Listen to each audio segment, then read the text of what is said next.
আমি আবার টক শোতে চলে এসেছি রাইজিং সান পাবলিক স্কুলের পক্ষ থেকে।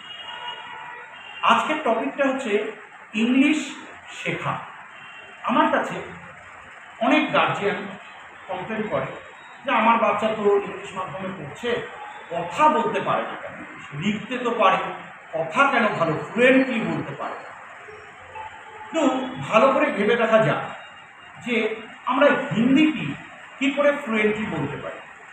আমরা হিন্দি ফ্লুয়েন্টলি বলি তার একটাই কারণ হচ্ছে সেটি আমরা বলি কীভাবে, টিভি বা আমাদের মিডিয়ার মাধ্যমে। টিভি বলা ভুল, মিডিয়ার মাধ্যম যখন আমরা একটা সিনেমা বা মুভি দেখি সেটি কিন্তু আমরা হিন্দিতে দেখি।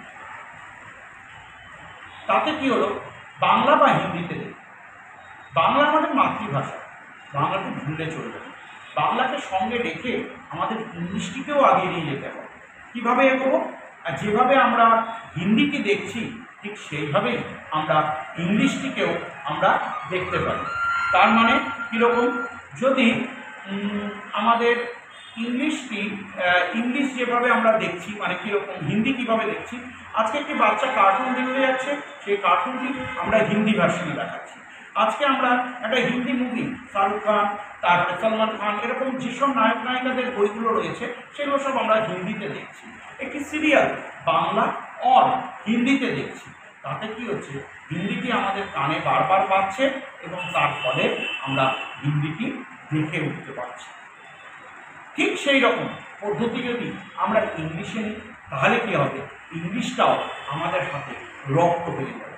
কীরকম, আমরা বাচ্চাদের একটি কার্টুন, একটি মুভি, একটি নিউজ চ্যানেল যদি ইংলিশে দেখায় তাহলে কি হলো, ও সেখান থেকে ইংলিশ ওয়ার্ডগুলো অনেকটি পেয়ে যাবে এবং যার ফলে ও ইংলিশটি রপ্ত করে দেবে।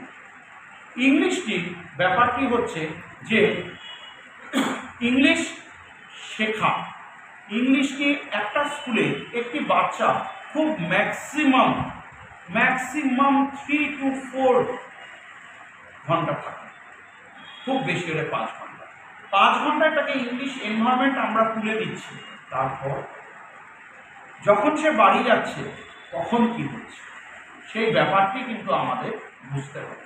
বাড়িতে যাচ্ছে যখন সে এনভায়রনমেন্ট পাচ্ছে বাংলা, বাড়িতে যাচ্ছে যখন বা দোকানে যাচ্ছে যখন সে এনভায়রনমেন্ট পাচ্ছে বাংলা, খেলতে যাচ্ছে এনভায়রনমেন্ট পাচ্ছে বাংলা। তো 24 ঘন্টা আমি যদি 5 ঘন্টা বাদ দেই তাহলে থেকে গেল আমার 19 ঘন্টা। 19 ঘন্টার মধ্যে সে 5 ঘন্টা আরও ধরুন 9 ঘন্টাই বাদ দিলাম, থাকলো হাতে 10 ঘন্টা। এনভায়রনমেন্ট কী পেল, আমার বাংলা। তাহলে আমি সেই বাচ্চাটিকে দিয়ে কীভাবে ইংলিশ বলাবো? ইংলিশ বলানোর একটাই হচ্ছে উপায়, তাকে বলতে হবে যে কী করতে হবে, তাকে বলতে হবে তাকে ইংলিশ মাধ্যমের ওপর তাকে জোর রাখতে হবে। কী করে জোর রাখবে? একটি করে ইংলিশ পেপার নিন, সপ্তাহে, যেটি খুব সহজ ইংলিশ পেপার, যেখানে ছবি, রঙিন ছবি বেশি থাকে, যাতে বাচ্চারা ইন্টারেস্ট পায়।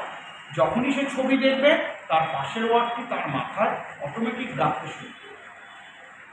ঠিক সেরকমই আমরা যদি কার্টুন চ্যানেল, একটি ডিসকভারি চ্যানেল এবং একটি মুভি চ্যানেল ইংলিশে রাখতে পারি প্রতিটি ঘরে।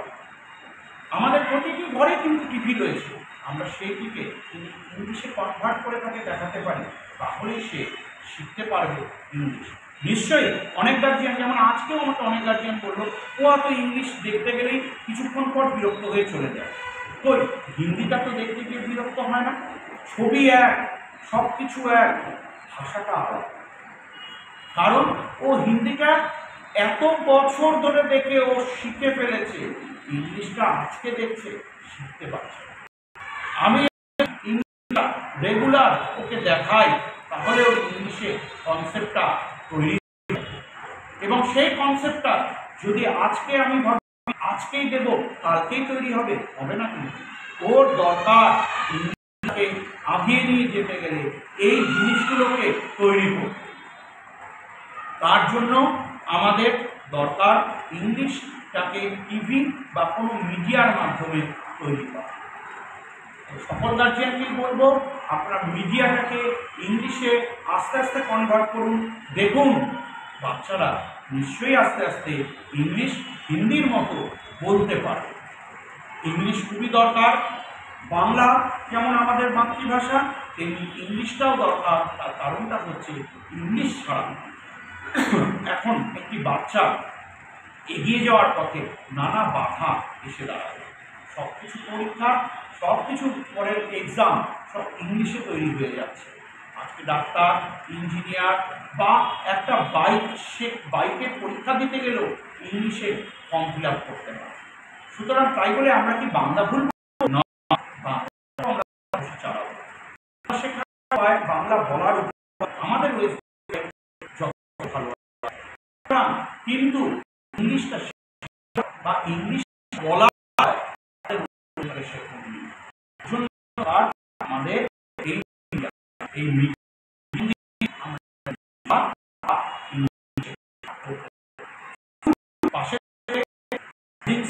পাশে আছে